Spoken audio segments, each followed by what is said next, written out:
Good morning, art history and cinema appreciation classes. I hope you're doing well, me hearties. Greetings from Jack Sparrow's Caribbean Pirates of the Caribbean and the set at Disney of the Black Pearl. I'm on deck here with, you can see Jack Sparrow would be right above me when they're in set in studio. I hope you are all doing very, very well. Today, as we kind of continue on our journey on how you make great films, we're going to be looking at camera shots and angles and how you get manipulated by individuals such as lovely Steven Spielberg next to me on the ground looking up at that shot to show power. So we're going to run through camera shots and angles, and this is really set up by the director of photography and the cinematographer, one and the same. Now, one of the things that shows up that you may or may not know the vocabulary, so let's make sure we're in the same idea. As we go up here, a shot is the image of an uninterrupted sequences. It's what you see from one uninterrupted exposure of film. So for example, if we have a stationary image of a camera for however long that happens to be, or it pans around and shoots without cutting that film, which is called splicing or editing, that is actually considered to be one shot. A scene is when you put generally multiple scenes together, and a sequence is a sequence of shots that tell part of a story or part of your story that. So we're going to be looking at basically a shot, scene, and sequence as we're looking through. So the shot, here's one shot. Then we do an edit to the next shot. Then we do an edit to the next. See how the feet switch from one spot to another? It's not continuous. Another one that shows up. There's another shot. We put all these together, they become a sequence of shots that talk about the individual and the awful nature of losing their leg. The entire scene then from beginning to end is exactly that. It's a scene. Now, when the cinematographer or the director of photography comes on, deciding what to shoot is just the beginning of the job. They got to do how you shoot the individual as well. Do you shoot at eye level? Do you shoot beneath them at a low angle? Do you shoot above them at a high angle? Do you shoot them so that they are fuzzy? Do you shoot them in very sharp focus? Is the background in focus? Is it not in focus? Where are they going to move to? What's going to happen when they use? So by using the different techniques of shots, angles, the photographer can manipulate the mood and meaning of any photograph or of any shot sequence. Why do shots matter? Look at these two different shots. They're radically different. They're two of the opening shots that show up then when we watch Stanley Kubrick's 2001, or Clockwork Orange. I'm sorry, Stanley Kubrick's A Clockwork Orange. This film was so controversial that it was actually banned until after Stanley Kubrick died in the 1990s because of its highly suggestive, sexualized nature and the psychological abuse that different people take during this particular film. The film is revolutionary in that it opens with this shot.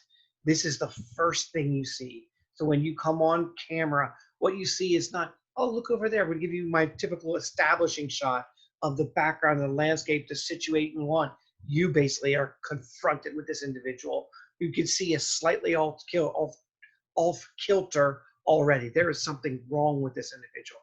And the farther it pulls out, the more you realize there is something really wrong. Why was I that close to the individual? Almost like I was a victim that he was staring down and just didn't harm, but he might later in the film. And so why do shots matter? Look at the difference here. This is normally how we would introduce you into characters, right? And then we would zoom in and get closer. So on some level, it's kind of introduction, kind of like when you are introduced to someone in a public space. You say, hey, how are you? How are you doing? And you get closer and closer till you're having a conversation. Here, we're in this person's intimate space from the very get-go. And so it's very disruptive. Now, when we look at shots, I'm going to minimize myself so you can actually see this here. When we look at shots, and I'll put myself under, let's do the close-up over here. There we go. I'll sit next to Thor. Not fair comparison. He's just too beautiful a man, Chris Hemsworth, and a very nice guy. I've got to meet him actually on set of the Avengers a couple times when I've worked on it. A few things that show up. When we look at common shot types, first off, whenever you see the word wide here, the word long can be substituted. So it depends on which director uses what terminology. So wide and long shot are the same. When we shorten them, it's generally the first letter of each word. So EWS is extreme wide shot, or ELS that shows up. The Extreme wide shot is generally how a film starts. This is what we call an establishing shot. It sets the context, where we are, when we are. If we're in a different year, there'll be something that shows up on stage pretty early on, or they'll tell you, oh, this is 1942 Nazi Germany. Oh, this is Morocco in 1968. So it'll kind of give you a little bit of situation on what you're about to see within the process. The next shot in, when we look at a shot progression, can be the very wide shot. It's not as wide as an extreme wide shot or extreme long shot, but the emphasis on the shot is on location. In this class, because we have an introductory, we're not going to use this one as nearly as much. We'll either call it an establishing shot or we'll skip right over to a wide shot. Wide shot or long shot, sometimes as it's called. Remember, wide and long can be interchangeable, is where the subject takes up the full frame. In this case, even if they're sitting, they're actually taking up the full frame. So this is still a wide shot that shows up. The next shot up is the mid shot, generally considered to show a character from the waist up. And very important then when we look at the mid shot, this MS shot that shows up, that from the basically belly button all the way to the top of the head, this is where costume and makeup, and this is also where the actor's ability really starts taking hold. You can start to see the expression and the body positioning. Then we're going to go to a medium close-up, or the MCU. And the MCU, or the medium close-up, basically shows the idea, we call this the head and shoulder shot. So generally the head and shoulders that show up. This is where makeup, hair, and also the actor's ability absolutely takes over. So you can see the emotional believability. We'll talk about acting in a number of weeks, about what it means to be a good actor and how do we evaluate great acting. That's another lesson once we learn how we set up the shots. Then we're going to go to a close-up. Now we can use close-up, but basically the close-up is basically you're getting rid of the shoulder. We might get a little bit of neck, but we're actually going to get a good portion of the head for the close-up. And so the next one up then is the extreme close-up, the ECU. Now the ECU sometimes surprises us because the ECU captures not just extreme detail, but in these earlier shots. So the extreme wide shot, that's an intellectual shot. It gets you thinking about context, setting, where are we, what's taking place. Your brain kicks in with any prior knowledge it has. The wide shot is an emotional shot. It's the idea where we start looking at how the actor moves, and so we'll rely on emotion more. Mid shot is absolutely emotional. The medium close-up and the close-up are both emotional shots. We see the interaction. We see the human character, the human condition. We are exceptionally good at reading human emotions. And then we'll get to the extreme close-up shot. Note, it becomes an intellectual shot again. It's more about thinking than about feeling. Yes, you might see that tear, but that tear really does make you think, oh, why is he crying?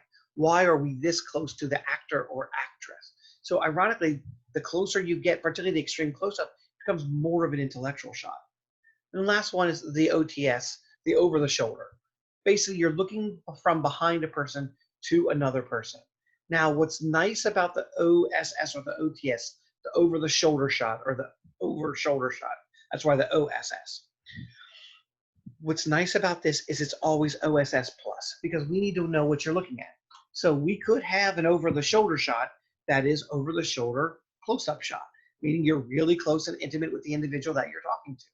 We could have an OSS extreme wide shot because you're looking at the landscape. So we could just put a figure right here. And so the OSS you always have to have combined with another shot to get the idea of the element that happens to be out there. Now, here's some of the most famous establishing shots that have ever been done. So I'll actually show you some of them. You can see just the range of what they are.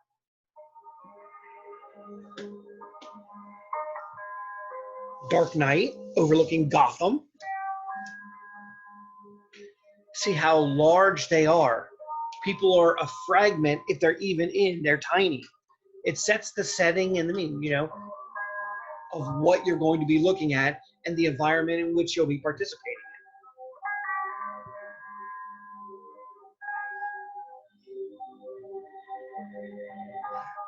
in. A great establishing shot.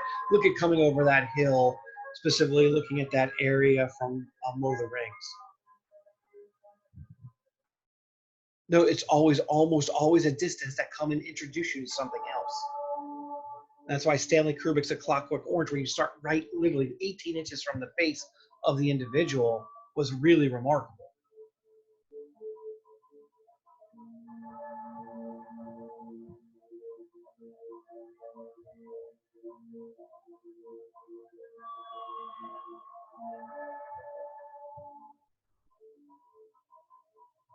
Looking over LA from the Hollywood Hills.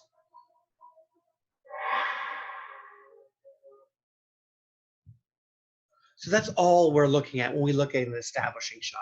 Establishing shot basically sets the contextual framework for where we're going to be and what we're going to see. To see in Star Wars, note that Star Wars has a specific way of showing you that opening shot of where you are.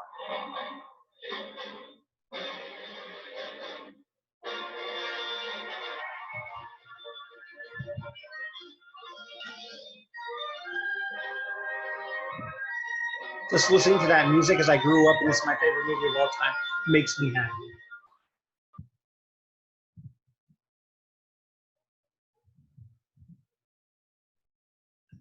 So remember, do you remember what we call this opening? This part of the opening in the Freitag is very good, the exposition. I'm going to scroll through at least a little bit of the exposition.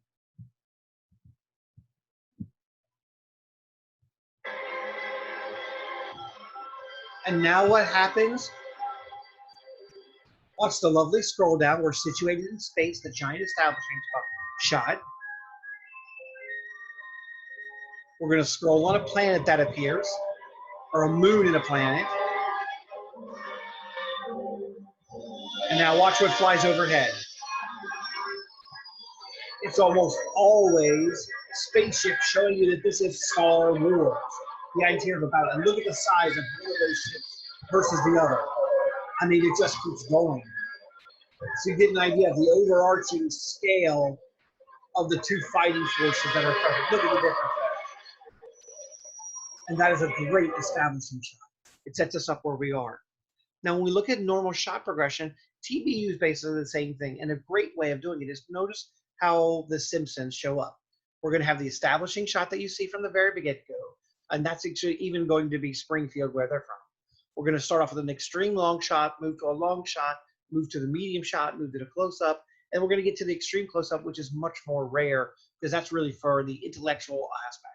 Here we play on emotion, here we play on emotion, here we play on emotion. These two are still intellectual shots. So here's Springfield. Note the shot progression here as they introduce each character.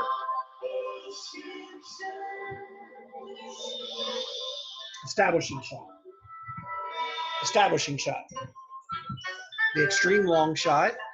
Extreme long shot, look at that, to the long shot. We stay at the long shot range. We started very much with the close-up, and now we're moving. Mid-shot, long shot, three-quarter shot, which we didn't cover, but that's three-quarters of the body. Long shot, mid-shot, long shot moving away from us, zooming in on the medium shot. We have the long shot still showing the whole body.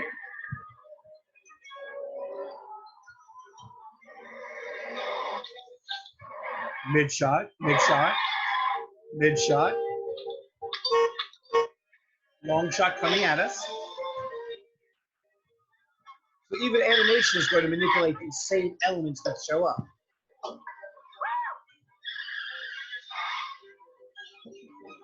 Now we introduce everyone inside of the house. So we're going to use the same shots no matter whether it's animation for introduction or when we use them in later on. And remember, for normal shot progression, the establishing shot and the extreme close-up, they're brainiacs. They're the intellectual shots. All these other are the emotional shots that pull off from long. Once we get from extreme long shot to long shot, and from medium shot to wide or close-up. Remember the last thing, whenever I use the word long, whenever I use the word long, wide is interchangeable within those shots. Note the difference in the effects of shot types then. You have a serial killer like the clown from It this close, terrifying. I mean, it's on top of you, that's going to freak you out. You have a close-up. terrifying, right? Look at that height, and then they really are right on top of you. From here, still terrifying. This is the three-quarter shot. This would be the mid shot from here on up.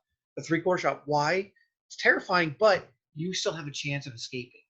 This person is going to touch you.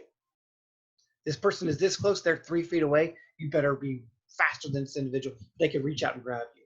Here, there's a wariness that, oh my God, that person's close, but I might still be able to get away. So this is what we're looking at. And depending upon which director you work with, if you ever work with a director, will be the difference on whether you go from long shot to wide shot. George Lucas, Scorsese, and Steven Spielberg. So Spielberg uses wide shot. Scorsese, George Lucas actually use long shot. So you want to win a costume makeup Oscar, you win that with three-quarter and mid shots. The costume and makeup Oscars generally go to those that beautifully photograph at three-quarter and mid shots. You want to win an acting Oscar, you win with mid shots and close-ups. The emotional aspect of pulling on the audience. Now, as I mentioned, the over-the-shoulder shot, this middle one, always has another. So if it's over the shoulder, what do we see? We see half the shark, so it's over the shoulder, mid shot. Here we see over the shoulder. What do we see? Over the shoulder, mid shot. Here, what do we see? We see, interesting, and over the shoulder, but the over the shoulder, you see a blurry mid shot that shows up. So it can be multiple different shots. Now, the other thing we have to consider is the angle we shoot a shot at. The angle actually matters. And so this is actually called a Dutch angle. It's also sometimes referred to as the oblique angle or the canted angle. Note, they are at that angle. Whenever you see someone, it can be used to show anger, someone who's high or drunk, someone who is insane down here, or all the way up here. We have the idea, something that is, slightly not right. There's something wrong with this particular character whenever we have it. So it could be confusion. This is basically kind of the idea. If you wake up and you're a little distorted, you wake up slightly at an angle in head. That's how we use Dutch angle. It's also called an oblique and canted angle.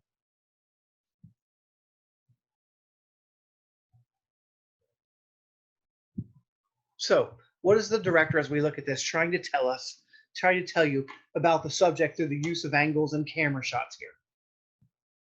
All right, it's a low angle, which does what? It makes the figures much more large. They're over the top of you. Can you escape? Because you clearly must be on the ground then. No. All right, so you are blocked in. There's really nowhere for you to go. And what type of shot is this? Note the body. It's at least mid shot, maybe even three-quarter shot, but they are dominating over you. And that's what we're looking at when we look at these types of things. We have the same thing here. What is the director trying to tell you about the subject through this? Note, this is eye level. And so when we say eye level, we generally just skip over the angle itself. We only use the angle if it's actually something different. The entire idea here is that eye level is about equivalence.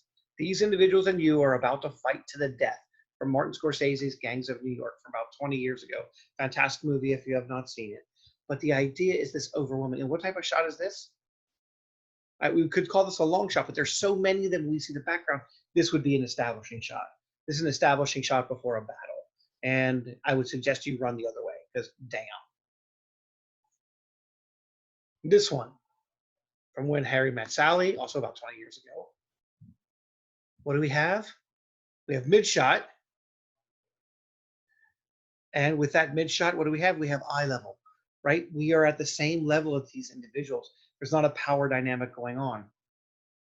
Here, we have a slightly low angle, looking up at three-quarter poses, and note how he opens up his body. It's basically he's threatening you. Is there no one else that happens to be out there wants to take him on? I saw him in this movie. I don't want to take him on. Here's Johnny, an ad-lib scene that actually showed up as he looks at note. That is a close-up shot. It's not the medium close-up because we've lost the shoulder, which would be right in here within somewhere. So this is a close-up. And note, we could have also done it with a slightly tilted angle or a canted or a Dutch oblique angle to show that he's slightly off. And he kind of does that with his eye, but it's such a narrow space, he did not have the ability to be able to do that. And of course, here's another version. This is a long shot that also can act as an establishing shot, where Julie Andrews, the very beginning of The Sound of Music, one of the great musicals of all time, saying The Hills Are Alive with the Sound of Music, giving us this sense of freedom and openness, which is ironic because later on the Nazis are going to be after her, and she's going to be closed and contained in many of the scenes in the darkness that shows up. And finally, a very strange way, kind of like a Clockwork Orange to begin, is Citizen Kane, Orson Welles. You start off at the end of the first scene. You've gotten so intimate, not really with this individual, that when he says, Rosebud, you are right next to his lips, basically within kissing range of someone you've never met before. And that is what we're looking at. We have here, note, this is a strange angle. This is clearly a very high angle. This would be called bird's eye or God's eye, right? When bird or God looks down, they have a very different perspective. So it makes that individual look a little bit smaller, like not nearly as important because I am far above them. So low angle shooting up shows their impact and importance. High angle shooting down shows my importance and my dominance. So here he is spreading out. So we see all the way down to the shoes. So this is actually a full shot. It's a full shot showing freedom. You don't know the story. This is from Shawshank Redemption, one of the best movies that has ever been acted. I highly recommend it. About 10 years ago, watching this film. It won the Academy Award as well. And then a great scene from Heath Ledger from Dark Knight. Note the Dutch canted, off-kilter, strange angle as he looks directly at you with self-applied makeup. The color of the green hair and the purple also drive that off-kilter nature because that's not the way people normally look. And no, everything is off-kilter because we want to show him as there's a fracture with him in reality. His reality is different than everyone else's. Great shot here that shows up. Now, this is also the idea of being manipulated. You can't have this shot with the red pill and the blue pill in two different glasses like that. Glass reflections don't allow that to happen. But no, this is basically giving them Keanu Reeves in The Matrix, Neo, a choice that Morpheus here, who is the actor, Lawrence Fishburne, is right behind that mask, giving him the opportunity to choose. Does he want to go into and learn what the Matrix is, or does he want to go back and sleep in La La Land and not really know and always wonder what the Matrix is? So a great shot. Now note, extreme close-up. And so this is a weird one because it's not over the shoulder, but because we have the reflection, we have to have both extreme close-up, again, intellectual shot, playing off with basically mid-shot for the emotional shot in both ones. Note the confusion. And this is a great shot. This is one of the most famous artworks in the world. This is Sunday afternoon on the Island of Grand Jatte.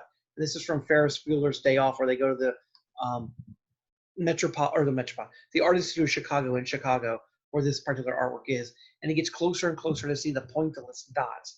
And so we go from over the shoulder establishing shot to over the shoulder extreme close up as you intellectually get to see the face of this little girl break down.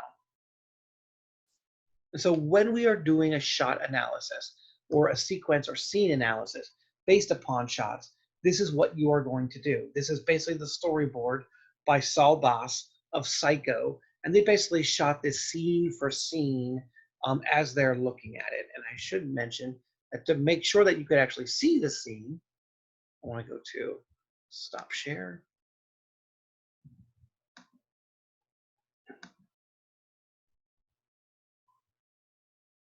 I want to go to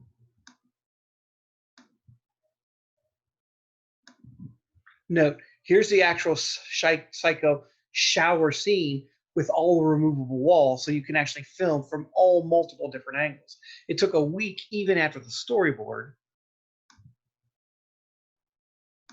It took a week, even after the storyboard, then to film this particular scene. There we go. All right, so that's what we're looking at. Now I want you to analyze the scene, and we'll watch this twice in class, but I will walk through it here to make sure that we are all on the same page. So when I'll block myself out so I can show you the entire screen. Give it a moment. We are still in the, there we go. So here's the scene itself.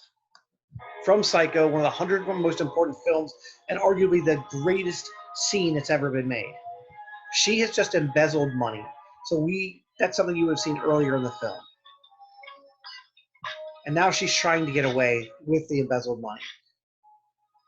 We don't know about the serial killer yet. And the psycho scene, what's so unique is that's when we introduce you to the serial killer. No, so she's trying to count her money and figure out where she currently is. She's in this ratty flea bag motel. Ironically, no one had ever seen a toilet flush on film before. It was considered too crass. She's now in the safety of this private. Oh, and she takes off her clothes. So we get a little titillating, a little sexual action. We're going to see her naked body in the shower. No, we have a full frontal head and shoulder shot right there. The sound comes up. We have a very weird close-up. We're going to need that close-up for that shape later on. So Hitchcock's building it up. No, you basically get to sit and watch this woman shower naked. This was not done. This is a highly charged sexual image later on. Note all the downward motion. And note all you hear right now, oh God. And now all you hear is this. If you have an over-the-shoulder shot, that's a long shot, but note how it's almost stalking. And now note, the music changes. And note, the murder takes 38 seconds. If you count the seconds, note there's no penetration that happens. It's just the sound. Drops of ketchup. That was 38 seconds. So the entire film scene takes a little over 3 minutes. It's 78 different shots that show you the brutality and the awfulness with the music. And the life slowly drains at her as she falls down like the water is falling down. Heavy breathing. She's going to reach out to us. Extreme close-up about what she's about to do. That makes us think. Without showing us any of the sexuality, we got sex and violence in the scene, which we really hadn't seen before.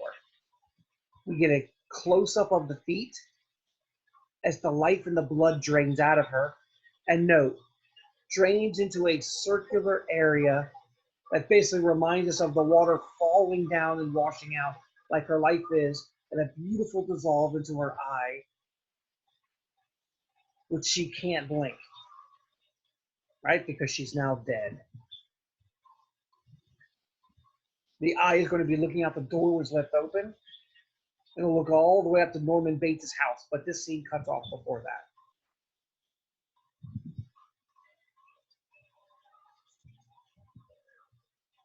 She's like garbage and refuse on the floor. She's leaned over from that upright, and note, things just keep falling, and eventually we're going to see out to the house. Past the toilet, past the embezzled money banker with the paper, showing you she was not all that great, and she committed, and out to the house.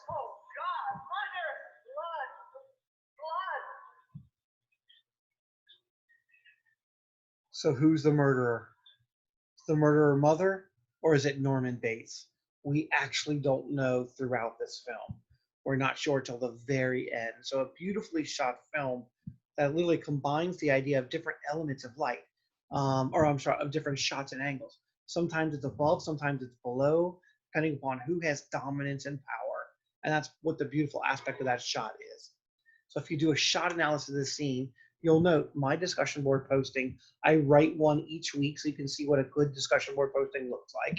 Mine on this particular scene was specifically on this scene itself, where you can see the quality, the idea of the eye level shot showing the quality. And we have the extreme close-up for the death, which shows that intellectual.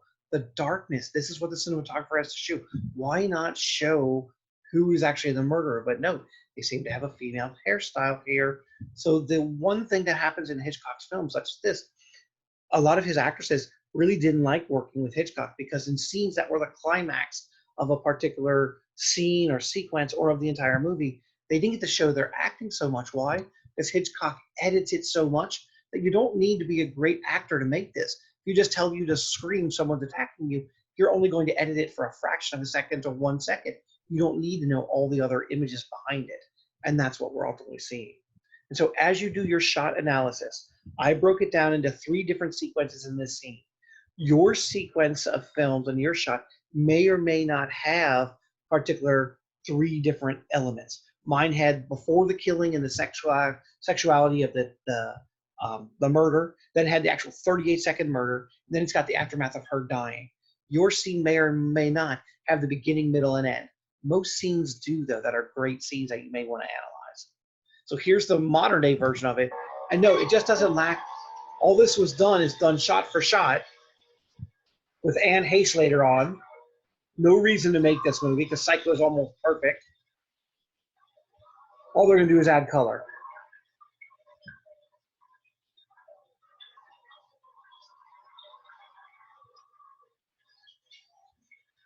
Note that black and white kind of gives us a little bit more of the intensity.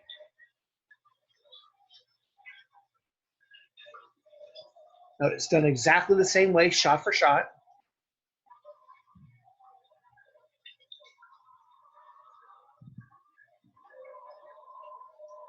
Back turned. Remember, people were so terrified by the original Psycho, you looked in the shower and outside of the shower. No, it doesn't have the same drama and effect, right? We don't have that sound coming in. The fracturation happens too much. You know there's someone there. Look at the pause, though. See how the editing looks radically different? Like it gets much more violent in the aspect. Right? It gets much more violent and you see everything, but it doesn't work nearly as well as the original, because the original is a masterpiece, and this is a takeoff on a masterpiece. And so during class, we'll have you do a shot analysis of this particular scene.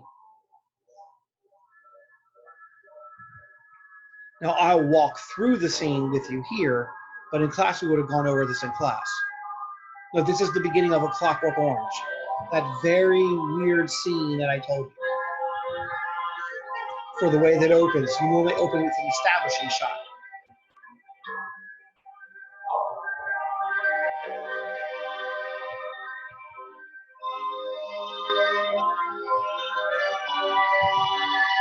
Note the orange-blue contrast for complementary colors as much as you can. Going back to orange because it's called A Clockwork Orange. And now watch how the film starts out. Oh, you are in the head of a serial killer, an off-kilter individual. He's going to start talking nonsense that kind of makes sense at a milk bar, but clearly he's talking about drugs. Note, without blinking, he's just staring at you, breathing heavily. As you pull out, he's drinking a weird concoction of milk, not alcohol. He's got an eye, and they have blood all over them. They're all sitting there. Note, milk right on his penis, a sexual reference for Stephen. He puts his down as well. Then you're going to see how they treat women as objects, all the way back in the back of the bar. Note, they have guards in front of them, protecting them for some reason. Later on, we're going to see Star Wars rip this off. This is Han Solo. No, we're going to have peacekeepers and people that want to beat other people up. My 3 druids, that is Pete, Completely sexual objectification. Look at how brilliant it is. Here we have the hippies versus the military, 2 groups that were fighting each other in the 60s and 70s. The Corolla milk bar sold Milk Plus, Veracet, or Centromesk, or Drencrum. Right here we have the Black Power movement that's starting to show up versus white individuals with thugs that are going to beat people up later on. And again, these people are all being protected by guards. And later on, these are the people that are beating all the people up. So a very unique way of starting, which challenges what we're looking at. So those common shot types and those low angles or normal angles or high angles are really what establishes the shot. That low angle, camera's looking up, subject looks large, angle creates the impression of power in a subject. You might see a child, an animal, or an individual in a Quentin Tarantino film. He loves what's called the trunk shot, which is his version of a low angle shot. High angle, looking down, the subject appears small, so they lose their power and aspect, and that's what we look at. So do we have any questions on this? No? Well, say goodbye to the shower psycho scene, and I hope everything is well. Have a great day. Bye.